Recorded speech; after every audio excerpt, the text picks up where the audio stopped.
Et donc, il ne peut pas s'empêcher de faire l'amour à tout va. Et à chaque fois qu'il fait l'amour, les femmes sont enceintes immédiatement. Lui, il a des tentacules qui lui poussent dans le dos. Les ventres des femmes explosent. Il y a un petit garçon à côté. Il va se retrouver à la tête d'une petite meute d'enfants. Et donc, il les emmène dans une cave où ils vont se transformer en chrysalides, dont on nous laisse présager que sortiront des futurs prédateurs de notre espèce. Et ils vont venir nous remplacer, c'est horrible. Et en plus, féconder nos femmes. Vous voyez, bon, à quoi ça renvoie aussi dans les banlieues. Et donc, vous allez également, à un moment donné, donc Ève, cette mi-alien, mi-humaine, et ce monsieur vont avoir une drive, vraiment une tension à aller l'un vers l'autre pour se reproduire ensemble. Et à ce moment-là, vous allez les voir se transformer en bêtes ossues. Et vous allez assister à une fellation fécondante, ce qui est rare. Mais vous allez le faire. Je l'ai déjà montré je suis très fière de l'avoir montré au Sénat avec des gens plutôt conservateurs. Et donc, voilà, je vous propose qu'on regarde. Ah, vous voyez, ça paraît joyeux, sympa. Donc, le sexe, c'est... Non, mais regardez, c'est pas vrai, hein, tout ça, c'est du faux, hein, quand même. Voilà, donc là, c'est... Quand il fait l'amour, il y a Ève, la mi-alien, mi-humaine, la blonde gentille, qui le sent. Donc, vous voyez, tentacules qui poussent dans le dos. Alors... Son ventre va exploser, c'est pas vrai, c'est du faux, c'est des effets spéciaux. Donc vous pouvez regarder en toute tranquillité, en sachant que vos enfants, si vous en avez, le regardent. Hein. Donc ça c'est Ève, la mi-alien, mi-animale, qui donc sent les pulsions sexuelles de la personne de son espèce. Donc là son ventre va exploser comme une figure à la dame. Là. Donc encore une fois, c'est du faux, vous pouvez regarder. Voilà. Et donc la dame, elle est morte à cause de l'explosion de son ventre. L'autre dame aussi. Et vous avez un petit garçon à côté du lit. Il est déjà tout fait.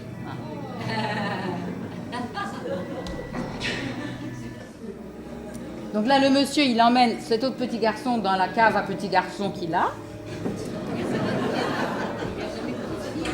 Vous riez, mais vous allez voir. Donc il y a comme une crotte de nez qui va sortir du nez du garçon, mais c'est pas ça. C'est ce qui va créer la chrysalide. Et vous m'en direz des nouvelles. Je pense que beaucoup de parents adolescents aimeraient bien que ce processus existe aussi chez nous. Parce que les enfants sont mis en jachère dans la cave quand même. Ils ressortent, ils sont déjà adultes reproducteurs. Vous voyez, pas besoin de s'en occuper quand même. Donc vous voyez, pareil, vous avez des chrysalides.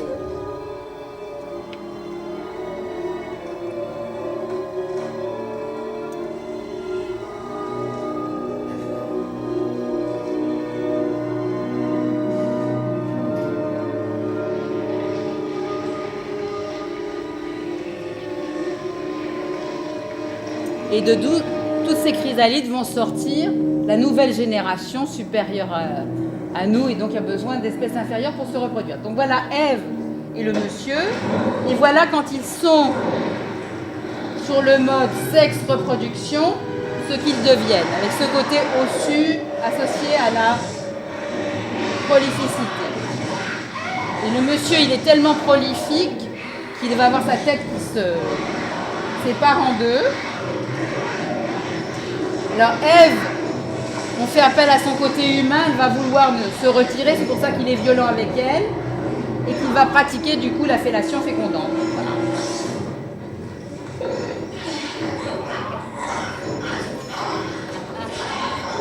Alors là, c'est pas pour le plaisir sexuel, c'est pour la reproduction.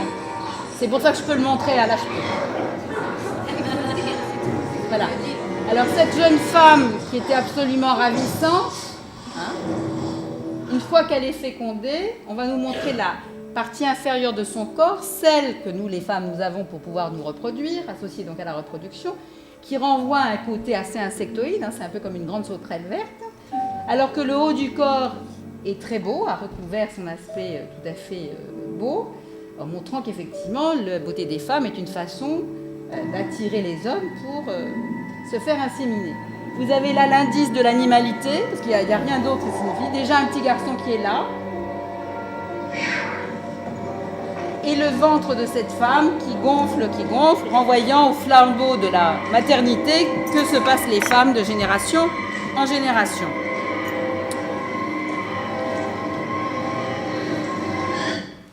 Donc, dans d'autres types de sociétés que j'ai évoquées, pour parfaire l'humanité des enfants en passe de devenir adultes, on exige de leurs parents qu'ils leur transmettent leur fonction parentale. Chez nous, à l'inverse, pour parfaire l'humanité de leurs enfants, les parents doivent leur transmettre des moyens anticonceptionnels. Et c'est par le biais non de rites de passage, mais de nouveaux mythes en images que sont transmises les raisons de ce nouveau genre de don entre générations. Dangerosité, association sexe et reproduction. C'est ainsi, il s'agit d'un autre système culturel avec ses avantages et ses inconvénients, et c'est ce que j'ai tenté ici d'illustrer au travers d'une perspective culturelle comparative qui souligne que dans tous les cas, le corps de l'adolescent est l'objet d'une mise en scène particulièrement dramatique. Je vous remercie.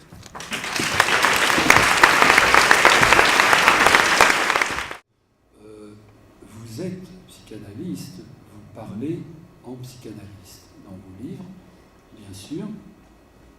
Tout ça pourrait faire un ensemble un peu hétéroclite, mais ce qui tient tout ça, c'est la danse.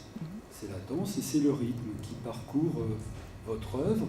C'est d'une certaine façon la danse qui donne consistance, qui donne corps, si on peut dire, à votre travail au fil des ouvrages.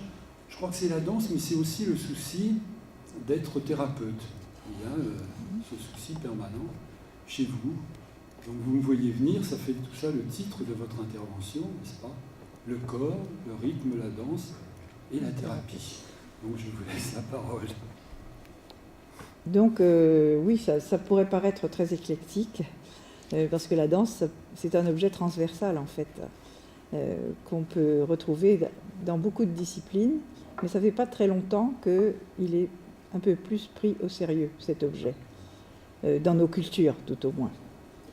Et vous avez parlé de 30 000 ans, c'est intéressant que vous ayez cité cet âge-là, parce que bien sûr l'origine de l'homme est plus ancienne, mais les premiers témoignages de danse-thérapie qu'on a remontent à peu près à ces époques-là, puisque c'est sur les parois des grottes paléolithiques qu'on trouve des images de chamans dansant.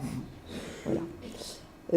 Madame, vous me disiez tout à l'heure que la danse-thérapie, n'était pas très connu de vous, et c'est vrai que c'est beaucoup moins connu que la musicothérapie, alors qu'en réalité, si le nom est récent, enfin l'association des deux termes est récente, en réalité c'est quelque chose qui existe depuis, en tout cas au moins 30 000 ans, et c'est quelque chose qui est pratiqué de façon universelle, pas sous le nom de danse-thérapie, mais parce que depuis l'origine des temps, on s'est rendu compte que la danse mettait, enfin la danse, j'expliquerai après laquelle, pas n'importe laquelle, mais dans un certain état de conscience qui est considéré comme une mise en relation possible avec des puissances surnaturelles.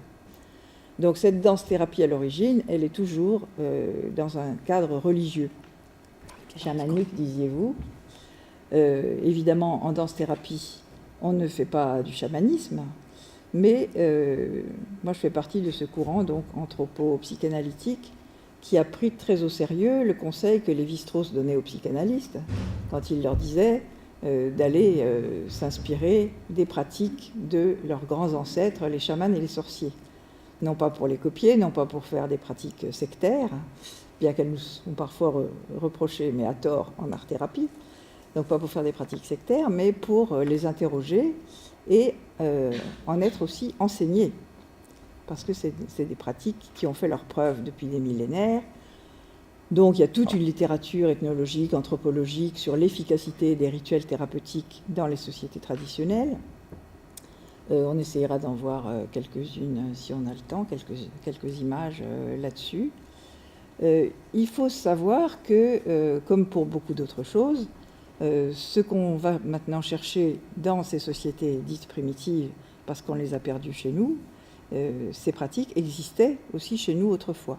Et nous avons quelques vestiges de danse-thérapie traditionnelle en Europe, qui sont... Alors, je vais vous passer juste une petite musique de tarantisme, qui se pratique... Bon, la tarentelle, tout le monde connaît la tarentelle.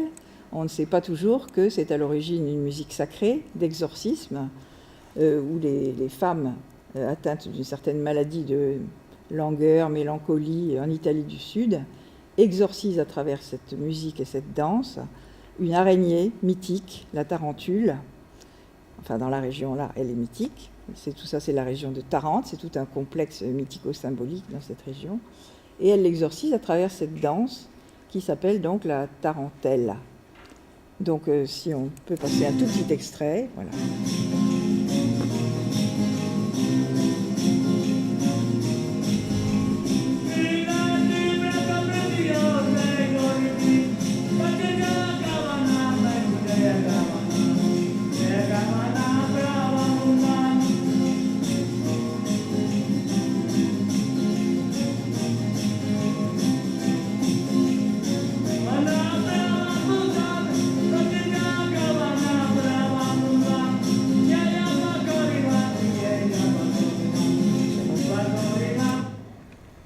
Merci, on n'ira pas plus loin. Par cette musique répétitive, on éveille la pulsion. Donc toute la littérature ethnologique nous parle de ça, avec plein de variantes dans les différentes cultures. C'est toujours un peu le même principe. Par la musique, on va réveiller quelque chose d'une énergie pulsionnelle qui n'arrivait pas à s'exprimer. Le rythme permet de la régulariser, de la canaliser, de l'exprimer, et on réoriente de cette façon les pulsions par le rythme et par la danse. Dans tout un dispositif assez complexe sur lequel on n'insistera pas aujourd'hui, parce qu'on ne va pas évidemment faire du tarantisme ni du chamanisme. Donc je vous disais que ce n'est pas aussi exotique qu'il y paraît à première vue, et nous avons encore aujourd'hui, dans certains pays d'Europe du Nord, des vestiges de la fameuse danse de Saint-Guy, dont tout le monde, bien sûr, en psychiatrie a entendu parler. La danse de Saint-Guy, comme les danses dionysiaques en Grèce antique, qui étaient à la fois un symptôme et le moyen de la guérir, la danse de Saint-Guy, c'était à la fois une maladie qui désignait une sorte de chorée, enfin, des ordres moteurs, une discoordination du corps, et en même temps le moyen de la guérir, cette maladie. Et chose étrange, donc, alors cette maladie d'origine psychologique, probablement d'ordre hystérique, on ne sait pas, qui s'est répandue pendant le Moyen-Âge dans toute la France de l'Est, l'Allemagne, le Luxembourg, la Belgique, sous forme d'épidémies absolument impressionnantes, se guérissait par la pratique de la danse de Saint-Guy. Et toutes ces danses thérapeutiques sont toujours extrêmement répétitives, rythmées, mettent dans un certain état de transe qui porte exactement le nom enthousiasme. C'est-à-dire, ce n'est pas une transe avec perte de conscience, mais c'est un état particulier où, alors, enthousiasme étymologiquement veut dire avoir le Dieu en soi. C'est cette énergie de la danse, voilà, qui va se canaliser à travers cette forme de danse. Et donc, cette danse, on peut encore la voir, probablement sous une forme très assagie, d'autant plus que ça se passe au Luxembourg, mais que c'est pratiquement la seule danse en Europe qui existe, en tout cas à ma connaissance, qui se pratique encore dans une église, sous l'emblème de Saint Willibrod, qui est un avatar de Saint Guy, qui est lui-même un avatar de Saint Vite, qui est lui-même un avatar de Dionysos. Vraiment la pulsion de vie. Saint Vite, VIT, on ne fait pas un dessin, voilà. C'est la force de vie qu'il s'agit de remettre en ordre et de réorienter positivement. Donc chaque année, fin mai, il y a la fête de Saint Willibrod au Luxembourg. Je vous invite à aller la regarder, toutes les personnes qui s'intéressent au corps en thérapie, parce que c'est étonnant de voir des milliers de personnes. Alors, ça n'est plus seulement des épileptiques ou des gens qui ont des chorées, mais c'est toutes sortes de troubles, toutes sortes de malheurs ou de suites de malchance. On est là complètement dans l'optique de la muséographie traditionnelle, où être malade, c'est pas forcément simplement avoir des symptômes physiques ou psychiques, mais aussi avoir la poisse. Alors des tas de gens qui ont la poisse viennent là et pendant toute la journée, ils dansent. Alors vous allez les voir, ils entrent dans l'église, ils se font bénir par l'évêque, parce que c'est tout à fait admis, reconnu, etc. Et ils s'en vont guéris. Alors on va regarder juste quelques images de cette danse de Saint-Guy, de ce qu'il en reste en Europe aujourd'hui. Alors ce qui est intéressant, bien sûr, c'est que ces personnes ne sont absolument pas des danseurs et des danseuses, et qu'on est en train, là, de simplement réveiller un rythme corporel très archaïque, qui est basé sur deux éléments importants, qui sont la pulsation et le balancement. Je vais en reparler.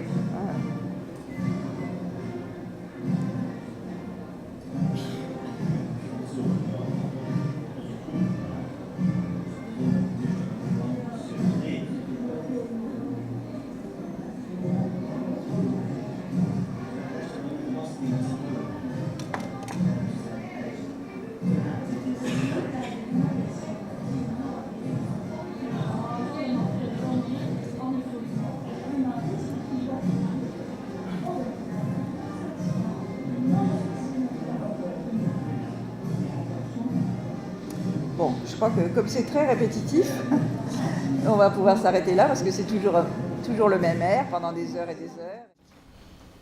Alors je vous disais que les deux éléments importants dans toutes ces musiques, c'est que ce sont des musiques qui battent et qui respirent.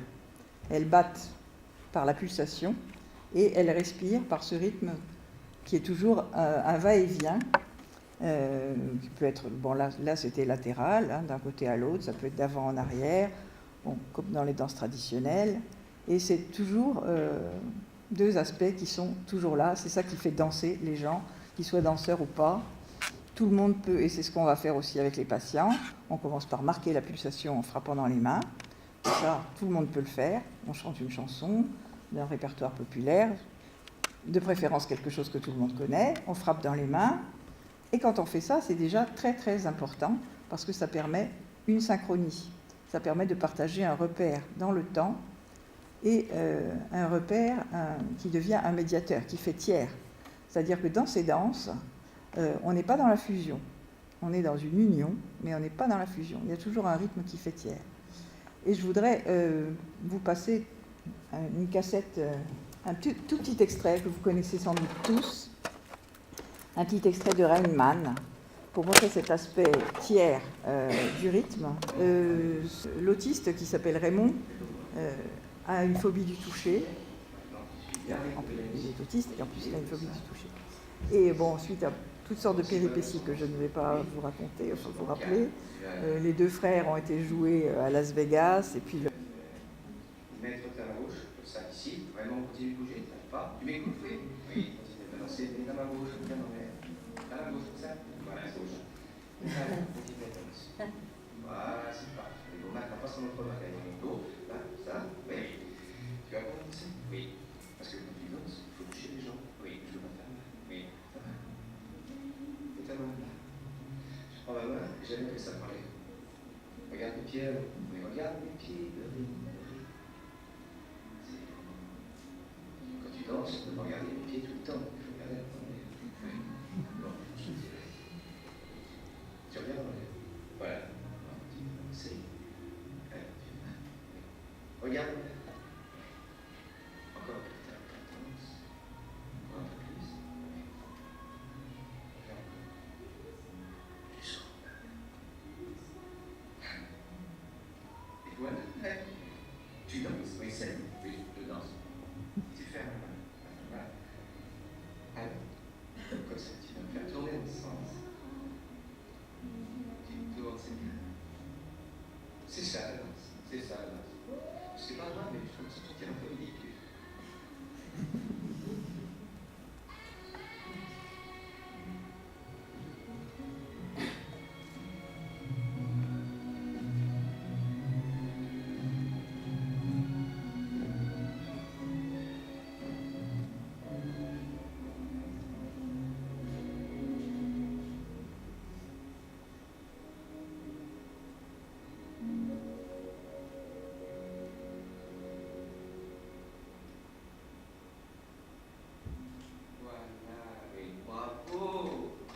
Bravo, magnifique, les abnés, c'est la force. Oui, je peux te serrer dans mon bras. Oui, oui, oui. Oui. Ah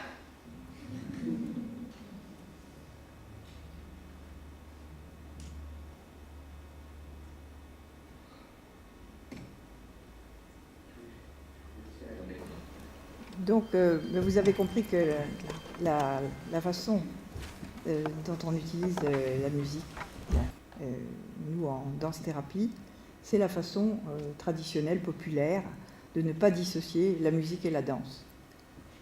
Deux sœurs jumelles, disent les traditionnels. Donc c'est la musique au sens où les peuples, la danse au sens où les peuples l'entendent, donc indissociable de la musique. Et transposition donc par le corps de ces deux rythmes fondamentaux que sont la pulsation, c'est-à-dire cette unité brève et répétée qui transpose dans la musique le battement du cœur, métaphoriquement bien sûr, ça ne reprend pas exactement, ça ne fait pas le tumta, ça ne fait pas le rythme exact, mais c'est vraiment la métaphore du battement du cœur. Et nous utilisons souvent le tambour parce que c'est acoustiquement la musique qui ressemble le plus au battement du cœur. Et ce balancement, alors qu'il peut être plus ou moins long, mais qu'on va retrouver aussi dans toutes les pratiques de l'oralité, toutes les comptines, les poésies qu'on retrouve aujourd'hui dans le hip-hop, le rap, ce va-et-vient qui est la transposition du souffle. Donc deux mouvements opposés, voilà, qui vont se déployer dans l'espace sur des durées plus ou moins longues. Quand on fait ça, en fait, quand on utilise ces rythmes avec les patients, on ne fait rien d'autre que reprendre ce que fait la mère avec son enfant. Quand tout de suite après la naissance, par exemple, elle le met contre son cœur, et vous savez que ça nous renvoie à ces expériences qui sont décrites par Desmond Morris, par exemple, dans Le singe nu. On a fait des expériences avec des enfants très précocement séparés de la mère pour différentes raisons. Si on leur fait entendre des enregistrements de battements de cœur, ils vont mieux que ceux à qui on ne fait pas écouter ces enregistrements. C'est à partir du moment où, après la naissance, juste après la naissance, si l'accouchement n'est pas trop médicalisé, la mère met son enfant contre son cœur, ça devient plus seulement un bruit naturel, cette pulsation, mais ça devient le premier signifiant de la relation avec un autre humain. Donc c'est quelque chose qui est toujours très chargé d'émotion, l'écoute de cette pulsation. Et aussi très facteur de mise en route de processus vitaux. Ça relance métaphoriquement aussi la vie. Alors, ça c'est pour le battement du cœur. Le rythme de la respiration, bon, peut-être que quand la mère allaite, l'enfant sent le rythme de la respiration, mais ce qui est plus intéressant pour nous, c'est surtout qu'elle le transpose dans cette première danse qu'on a tous connue dans les bras de la mère, qui est la berceuse, qui est un va-et-vient, donc d'un côté à l'autre, qui transpose dans l'espace, horizontal par exemple chez nous, mais ça peut être vertical chez les Inuits, ou moi, j'ai une amie iranienne qui m'explique qu'en Iran, on met l'enfant sur les pieds, elles sont assises par terre souvent, et elle le soulève, elle le repose, elle le soulève, elle le repose. Ce qui en plus fait faire des abdominaux aux jeunes mères, c'est très bien. Voilà. L'important, en tout cas, c'est d'opérer un va-et-vient. Et ça, c'est fondamental pour l'enfant, mais aussi pour nos patients psychotiques en particulier,